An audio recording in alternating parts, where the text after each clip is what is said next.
News 24। South Dumdum পৌরসভার অন্তর্গত ৯ এবং ১০ নম্বর ওয়ার্ডের পৌর প্রতিনিধিরা একত্রে খেলা, হ্যাঁ একদমই ঠিক, ফুটবল খেলা, বাঙালির প্রিয় খেলা, সব খেলা সেরা বাঙালির ফুটবল, সেই ফুটবলের প্রতিযোগিতার আয়োজন করেছেন। আপনারা দেখতে পাচ্ছেন যে সেই ফুটবল প্রতিযোগিতায় যে উদ্বোধন, সেই উদ্বোধনী অনুষ্ঠানে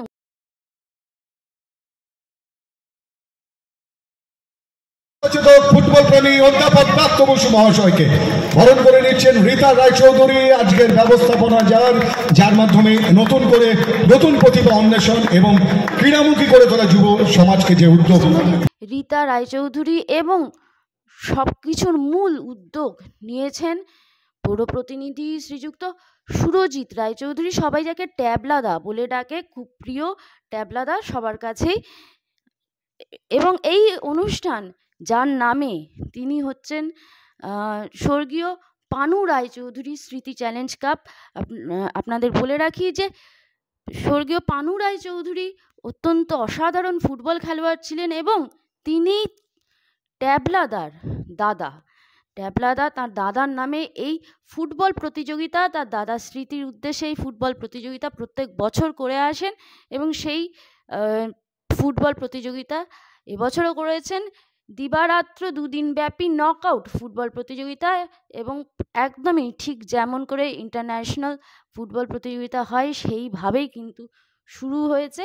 দেখতে পাচ্ছেন যে বিধায়ক, শিক্ষামন্ত্রী প্রত্যেকের সাথে করমর্দন করছেন এবং এইভাবেই কিন্তু খুব সুন্দর করে পাড়ার মাঠে যাতে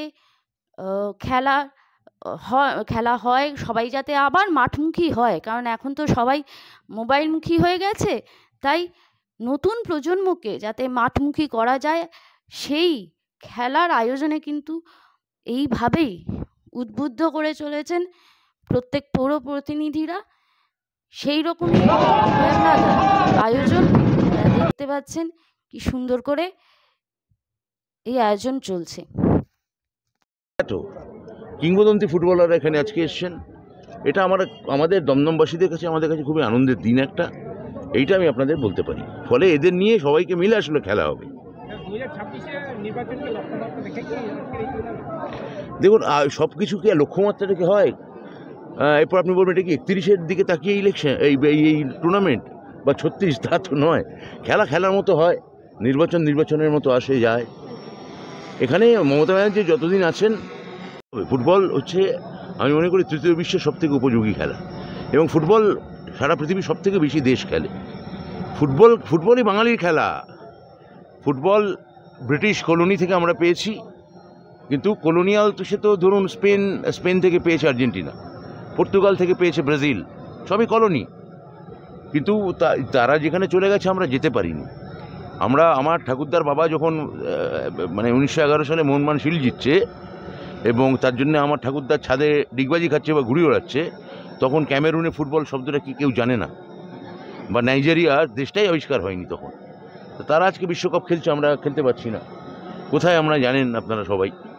তো তার কারণ হচ্ছে যে আমাদের অনেক স্ট্রেট পলিসি নেওয়া উচিত। ফুটবলের প্রতি একটা ভালোবাসা থাকা উচিত, এবং ফুটবলই থার্ড ওয়ার্ল্ডের খেলা, এটা বলতে পারি।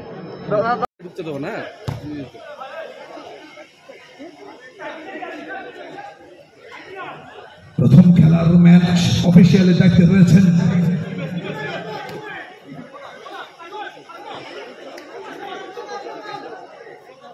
এবারই ফুটবলের একটা পরিচয় আছে, এই পূর্বাচল সংঘ, এই আমাদের ক্লাব। তখন আমি ঠিক করলাম রাজনীতির বাইরে,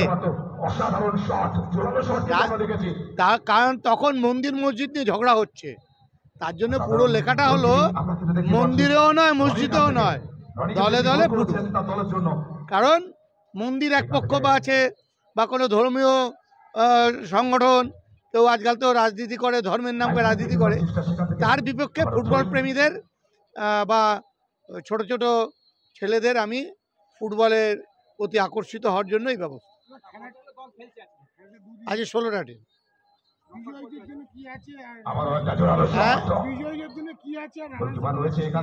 যারা বিজয়ী হবে তাদের জন্য 70,000 টাকা, আর যারা রানার্স হবে তাদের জন্য 50 ট্রফি তো আছেই।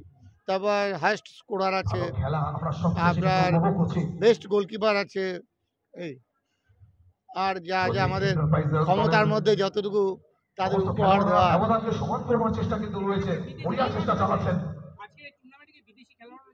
হ্যাঁ,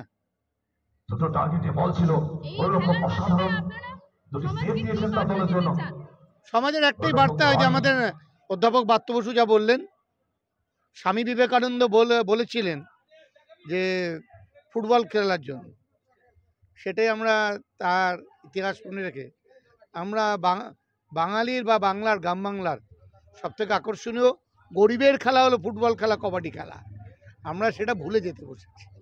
সবাই চাইছে সবার ছেলে সচিন হবে, সবার ছেলে সৌরভ হবে, কিন্তু সচিন সৌরভ করতে গেলে যে সে ইনভেস্ট করার ক্ষমতা নেই, মাঝপথে সচিন হারিয়ে যায়।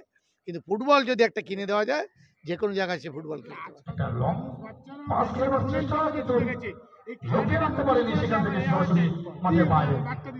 আমি বাচ্চাদের বলবো, ছোটদের বলবো যে তোমরা ফুটবলে আকর্ষিত। আর আমাদের এই মাঠে ভাস্কর গাঙ্গুলিও খেলে গেছে, আর আমাদের এই মাঠে 365 দিন ফুটবল খেলা। এরপরে আমি আর একটা মাঠ অ্যাস্ট্রোটাফের একটা দমদমের সব থেকে বড় অ্যাস্ট্রোটাফ মাঠ করছি 10 নম্বর ওয়ার্ডে। Bureau report, NN News 24।